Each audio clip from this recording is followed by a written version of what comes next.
Namanya rahasia, saudaraku seiman, berarti bukan untuk diekspos. Baik dari diri kita pribadi, apapun yang sifatnya harusnya kita rahasiakan, dari ibadah-ibadah yang kita kerjakan, tanpa ada orang tahu maka tidak perlu diekspos. Plus lagi juga, apapun yang sifatnya Allah berikan dari urusan dunia, harta, kelebihan fisik, bukan untuk diekspos. Itu memang dirahasiakan saja. Kalau kebetulan ada orang lihat, ya sudah. Dia lihat kendaraan kita, dia lihat rumah kita, tapi bukan untuk diekspos. Memang disuruh rahasiakan. Begitu juga dengan berhubungan dengan orang lain. Apapun yang berhubungan dengan masalah ibadahnya, berhubungan dengan kelebihan hartanya, tidak perlu kita untuk mengeksposnya. Ya, tidak ada urusan, kecuali memang hal-hal itu dari dirinya sendiri.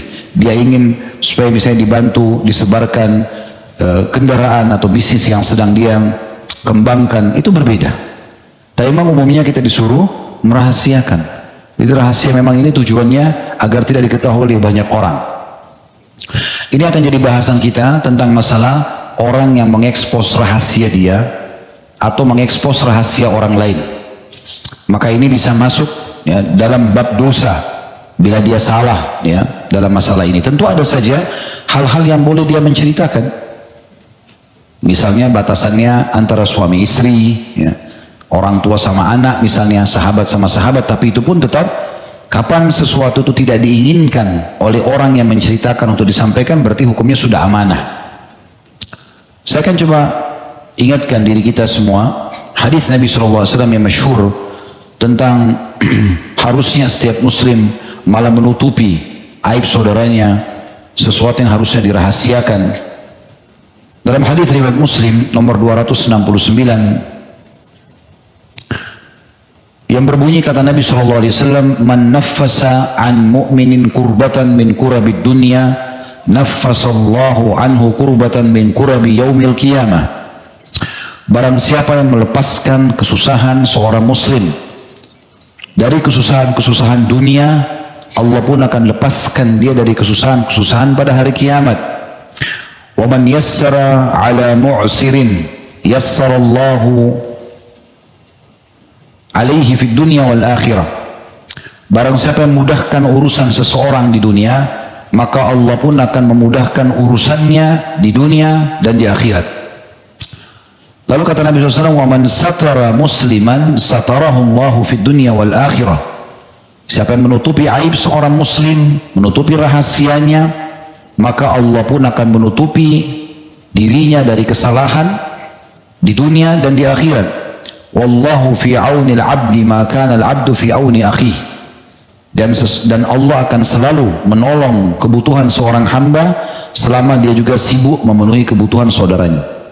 Jadi ada 4 pesan Nabi SAW dalam hadis ini, berhubungan semuanya dengan interaksi bersama manusia ya, yang mengeluarkan dari permasalahan. Dia terlilit utang misalnya, ada problematika yang sedang dihadapi, lalu kita berbagi, memberikan nasihat, memberikan saran. Ini juga akan memberikan kita solusi buat diri kita sendiri dari masalah-masalah di akhirat nanti. Pesan pertama. Pesan kedua, barang siapa yang memudahkan urusan orang yang sedang sulit, misal dia ingin minta bantuan pekerjaan atau apa sajalah, mau menikah, mau masuk ke lembaga pendidikan, sementara tidak ada pelanggaran agama, kita bisa mudahkan, kita mudahkan. Yang ketiga adalah, ini dari saksi bahasan kita, siapa yang menutupi aib seorang muslim di dunia, Allah akan tutupkan aibnya juga di dunia dan di akhirat. Dan yang terakhir, siapa yang selalu menolong saudaranya, maka Allah pun akan selalu menolongnya. Saksi bahasan kita adalah potongan ketiga hadis ini tentang man satara musliman fi dunya satarallahu di dunia wal akhirah. Siapa yang menutupi aib saudara muslim di dunia, maka Allah akan tutupi aibnya di dunia dan di akhirat. Syekh Muhammad rahimahullah mengangkat dalil pertama dalam dosa ini, dan ini yang banyak sekali terjadi pelanggaran, kita sayangkan, tentang hubungan intim suami istri. Ini salah satu rahasia. Kenapa dilakukan hubungan intim itu di dalam kamar, di tempat tertutup? Halal begitu, haram pun orang lakukan di tempat tertutup biasanya. Kenapa? Supaya tidak terekspos. Ya. Maka ini adalah rahasia antara suami istri. Dalam Islam, kalau sudah terjadi interaksi biologis antara suami istri, haram hukumnya menceritakan interaksi biologis tersebut kepada siapapun, kecuali dia suami istri ini. kalau mengeksposnya. Beda kalau seseorang konsultasi. Dia nanya, misal ada masalah dalam masalah hubungan intim suami istri, lalu konsultasi sama seorang dokter. Ada masalah begini pada istri saya, ada masalah begini pada suami saya. Konsultasi. Kalau sudah masuk dalam bab curhat, ini tidak boleh. Berarti sudah menceritakan secara rinci. Nah, itu dalil pertama yang diangkat oleh beliau tentang masalah menyebarkan rahasia ini. Dalam hadis riwayat Muslim, sabda Nabi SAW dari hadis Abu Sa'id Al-Khudri radhiyallahu anhu, inna min asyarrin nasi manzilatan 'inda Allah yaumal qiyamati ar-rajula yufdi ila imra'ati wa tufdi ilaihi thumma yanshuru sirraha. Sesungguhnya termasuk orang yang paling jelek kedudukannya, paling terhina di sisi Allah nanti pada hari kiamat adalah seorang laki-laki yang telah menggauli istrinya dan istrinya juga sudah menggaulinya, sama-sama sudah terjadi interaksi biologis, cumbuan dan seterusnya. Kemudian lelaki itu menyebarkan rahasianya atau salah satunya menyebarkan rahasianya. Dalam satu riwayat, inna min a'zamil amanah, bahkan amanah yang paling harus dijaga adalah rahasia ranjang suami istri. Berapa banyak orang tidak faham masalah ini. Dalam sebuah riwayat Imam Ahmad disebutkan Nabi SAW berkata kepada beberapa sahabat selepas sholat subuh di masjid beliau di masa itu SAW, mungkin seseorang laki-laki menceritakan tentang hubungannya dengan istrinya, dan mungkin seorang istri menceritakan tentang hubungannya dengan suaminya, maksudnya diranjang ini. Maka kata Asma binti Yazid radhiyallahu anha, seorang sahabiat, benar ya Rasulullah, kaum laki-laki dan kaum perempuan di Madinah melakukan itu. Mereka saling berbangga-bangga atau justru menghina pasangannya kalau kurang di mata dia. Maka kata Nabi SAW, jangan kalian lakukan itu, karena perumpamaan itu seperti syaitan laki-laki ketemu dengan syaitan perempuan, kemudian mereka melakukan hubungan intim di depan semua manusia dan orang-orang menyaksikannya. Ini tentu dalil yang diangkat oleh beliau. Ada 3 dalil yang diangkat di sini. Tapi riwayat pertama tentang masalah penyebaran rahasia adalah masalah hubungan intim suami istri. Ada hadis yang lain saya tambahkan, yaitu sabda Nabi SAW, atau maaf, ada perkataan Imam Nawawi berhubungan dengan hadis ini dulu. وفي هذا الحديث تحريم إفشاء الرجل ما يجري بينه وبين امرأته من أمور استمتاع. Dari hadis ini tadi ada penekanan dari Nabi SAW dan hukumnya haram seorang laki-laki menceritakan apa yang terjadi antara dia dengan istrinya dari hubungan suami istri. ووصف تفاصيل ذلك وما يجري من المرأة فيه من قول أو فعل أو ونحوه. Bahkan dia menceritakan secara detail apa yang terjadi di antara keduanya, apa yang dilakukan pihak istrinya, baik ucapan, perbuatan, dan semacamnya. Garis bawahi perkataan Nawawi, perucapan pun, ya, ucapan yang sudah menuju kepada hubungan intim nggak boleh dibahasakan. Kemudian kata beliau, فَأَمَّا مُجَرَّدْ ذِكْرَ الْجِمَاعِ فَإِنْ لَمْ تَكُنْ فِيهِ فَائِدَةٌ وَلَا إِلَيْهِ حَاجَةٌ فَمَكْرُوهٌ لِأَنَّهُ خِلَافُ الْمُرُوءَةِ. Adapun bila seseorang menyebutkan tentang masalah terjadinya hubungan biologis saja, misalnya semalam saya mandi junub, semalam terjadi interaksi antara saya sama istri saya, sebatas itu saja, kata beliau itu boleh, tetapi kalau tidak ada hajat untuk menyampaikannya, maka hukumnya makruh. Maka hukumnya makruh. Ya. Di sini ada efek dalam kehidupan sosial. Yaitu efeknya, kalau seorang laki-laki Allah karunia seorang istri yang Masya Allah memuaskan dia. Mungkin hampir yang diharapkan dari seorang wanita semua ada pada istrinya. Ya kulitnya, ya bentuk badannya, ya pakaiannya, penampilannya, ya wanginya, ya segala macam. Lalu kemudian dia senang sekali dan dia puas. Kalau orang belum paham tentang hadis ini, maka dia berbangga-bangga menceritakan pada teman-temannya. Oh, istri saya itu begini, ceritain sama dia. Sekarang anggap dia bicara di depan 4 orang temannya laki-laki misal. Keempat laki-laki ini, misal semuanya atau salah satunya istrinya tidak seperti itu. Apa yang terjadi? Dia akan cemburu dan dia akan menggoda nanti istri orang yang menceritakan. Itu banyak terjadi. Karena bagi dia ini luar biasa nih. Perempuan itu bisa begini dan begitu. Gerakannya begini dan begitu, perkataannya begini dan begitu, menggodalah, rayuannya segala macam. Padahal istrinya dia misalnya kaku di rumah. Nah itu kan bisa pengaruh. Sebaliknya juga, kalau seorang wanita juga melakukan itu, Allah berikan dia suami yang Masya Allah memuaskan bagi dia. Mungkin apa yang diharapkan dari laki-laki semuanya ada di situ. Dari warna kulit, postur tubuh, pakaiannya, wanginya, perkataannya, gerakan-gerakannya dan seterusnya. Lalu dia bicara dengan 4 orang temannya perempuan yang lain. Dari 4 orang ini misalnya anggap semuanya salah satunya suaminya tidak begitu. Apa yang terjadi? Dia akan ganggu suaminya orang ini. Itu efek sosialnya. Bahayanya di situ. Ya. Oleh karena itu tidak boleh sama sekali seseorang menyampaikan ini. Di dalam hadis yang lain kata Nabi SAW, Inna min a'zamil amana indallahi yawmal qiyamah. Sesungguhnya amanah yang paling besar di sisi Allah nanti pada hari kiamat, yang harus dipertanggungjawabkan, ar-rajulu yufdi ila imrati wa tufdi ilayhi thumma yanshuru sirraha. Suami istri yang saling bergaul satu sama yang lain, suami menggauli istrinya, istri juga begitu. Kemudian mereka menyebarkan rahasia ranjangnya itu. Ya.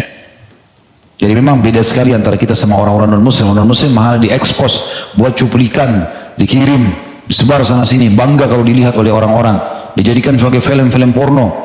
Dalam Islam tidak ada itu. Dan ini subhanallah efek lain dalam kehidupan sosial. Kalau ini kita tutup, maka tertutup sekali pintu-pintu gangguan dalam rumah tangga, perbuatan zina, karena orang akan fokus ke pasangannya saja. Tidak perlu dia dengar tentang kelebihan orang lain. Dan ini hal yang harus diperhatikan. Imam Nawawi juga menyampaikan tentang masalah ini. Kalau seandainya ada sesuatu yang mendesak untuk menyampaikan, misal konsultasi, tadi saya katakan antara seseorang dengan dokter karena ada hal yang harus diperbaikin, maka itu dibolehkan. Itu pun tidak boleh rinci. Beliau mengatakan, wa in kana ilaihi hajah, kalau ada hajat untuk menyampaikan, au tarattaba alaihi faidah, bi'an yunkira alaihi i'radahu anha, atau ada faidah dalam menceritakannya, misalnya suami mengingkari keenggahan istri yang tidak mau melayani suaminya, atau tad'i ilaihi al-ajzu anil jima' atau nahwa dzalik, atau istri mengklaim bahwasanya suaminya lemah, tidak mampu menyutubuhi istrinya, fala karaha fi dzalika kama qala Rasulullah SAW, inni la af'alu ana wa hadhihi. Maka hal semacam ini tidak mengapa, ya. Sebagaimana Nabi SAW pernah bersabda, sesungguhnya aku melakukan perbuatan itu dan juga ini, ya. Isyarat itu. Wa qala sallallahu alaihi wasallam di Abi Talha, dan Nabi SAW berkata kepada Abu Talha, agarastumul lailah, apakah kalian sempat bercocok tanam semalam atau melakukan hubungan biologis? Wa qala li Jabir al-kayyisul kayyis, dan beliau juga bersabda kepada Jabir, ya segeralah punya anak wahai Jabir, segeralah punya anak. Maksudnya Nabi SAW di sini memotivasi sahabat untuk mengerjakan interaksi biologis. Jadi kalau ada bahasa konsultasi, menanyakan gitu kan, apakah itu ke dokter karena masalah medis atau kepada seorang tokoh agama, apa hukumnya kalau seorang suami tidak pernah menggauli istrinya, apa hukumnya kalau seandainya seorang istri tidak mau melayani suaminya, kan itu ada bahasan ke sana. Kalau sebatas konsultasi maka tidak masalah. Tapi selain daripada ini tidak dibolehkan sama sekali. Kemudian teman-teman sekalian, beliau mengangkat dalil kedua, sabda Nabi SAW yang dihasankan oleh Tirmidzi, "Idza haddatsa ar-rajulu bil hadithi thumma iltafata fahiya amanah." Ini contoh menyebarkan rahasia yang lain. Tadi sudah kita tinggalkan masalah suami istri, sekarang masalah yang lain. Jika seorang laki-laki menyampaikan satu pembicaraan kemudian dia menoleh, maka itu adalah amanah. Ya. Artinya, kalau seseorang itu sedang bicara sama kita, kemudian dia coba, ya seakan-akan memang hanya kita saja yang dia bahasakan. Kalau ada orang lewat, dia menoleh, dia kayak tidak mau orang lain dengar, maka itu sudah amanah. Begitu saja sudah amanah. Ya. Maka tidak boleh sama sekali. Atau ada orang mengatakan pada kita, saya mau cerita rahasia ya. Kalau kita lagi dengarkan dia ngomong lalu kita menoleh, maka itu sudah seperti kita mengkhianati amanah itu. Syariat darurat gitu. Maka itu saya tidak boleh, apalagi kalau menceritakan kepada orang lain. Dan ini luar biasa gitu. Maka poin ini juga harus digarisbawahi teman-teman sekalian. Yang perlu digarisbawahi, memang dalam Islam, kalau ada sesuatu yang sifatnya dititipkan sebagai rahasia, tidak boleh kita sebarkan. Kalau pernah dengar, alhamdulillah. Kalau belum dengar, banyak sekali riwayat dari Nabi SAW, bisa kita katakan belasan dalil. Tapi diantaranya, waktu Nabi SAW ingin menghukum Quraisy terhadap pengkhianatan mereka dari kesepakatan Hudaybiyah, karena waktu itu tidak boleh ada peperangan, tidak boleh ada pengkhianatan, tapi rupanya ya suku Bakar berkhianat, dia berkoalisi dengan Quraisy menyerang suku Khuza'ah yang berkoalisi dengan muslimin. Maka Nabi SAW ingin menyerang Quraisy pada saat itu karena mereka berkhianat. Nabi SAW masuk kamar beliau, kamarnya Aisyah, lalu mengatakan, "Wahai Aisyah, siapkan baju perang. Saya akan menyerang Quraisy, tapi rahasiakan." Begitu kata Nabi SAW, rahasiakan. Ini Nabi bilang kepada Aisyah. Yang terjadi waktu Aisyah lagi kemas-kemas persiapan perang Nabi SAW, nggak ada orang dalam rumah, tiba-tiba Abu Bakar masuk. Abu Bakar ini siapa? Ayah? Apa kata Abu Bakar? "Wahai Aisyah, dia pakaian perang, pedang, perisai, topi besi. Apakah Rasulullah SAW makan perang?" Kata Aisyah, "Iya." Lalu kemudian kata ayahnya, "Siapa yang Nabi SAW makan serang?" Aisyah diam. Ayahnya yang nanya ini, Aisyah diam. Karena Nabi bilang apa tadi? Rahasia. Lalu kata Abu Bakar, dia coba, apakah Nabi SAW ingin menyerang Hawazin, suku yang nanti akan terjadi perang Hunain setelah pembebasan kota Mekah? Nabi SAW, Aisyah diam. Apakah Nabi SAW ingin menyerang ini, ingin menyerang itu, sebut semua. Aisyah tetap diam. Sampai terakhir Abu Bakar mengatakan, apakah Nabi SAW ingin menyerang Quraisy? Aisyah diam. Ayahnya yang nanya diam. Karena Nabi sudah bilang rahasia. Sampai Nabi SAW masuk sendiri ke dalam rumah. Kemudian Nabi SAW ditanya sama Abu Bakar, "Ya Rasulullah, apakah anda ingin berperang?" Kata Nabi SAW, "Ya." "Apakah anda ingin Hawazin?" Nabi bilang tidak. Nabi nggak jawab langsung, "Iya, enggak, saya mau serang Quraisy." Enggak. Dibiarin aja. Hawazin tanya, "Bukan." "Suku ini?" "Bukan." "Suku itu?" "Bukan." Nanti terakhir Abu Bakar bilang, "Ya Rasulullah, apakah anda ingin Quraisy?" Kata Nabi SAW, "Iya." Kata Abu Bakar, "Ya Rasulullah, ada akad 10 tahun nggak boleh perang." Kata Nabi SAW, "Mereka yang berkhianat. Mereka yang memulai membatalkan akad itu. Apakah kami siap-siap ya Rasulullah?" "Siap-siap aja." Tentu ini ada kisah panjangnya. Setelah itu pasukan siap segala macam dan menyerang Mekah. Tapi intinya pada saat itu Aisyah menjaga rahasia ini. Walaupun sama ayahnya tidak dibuka gitu.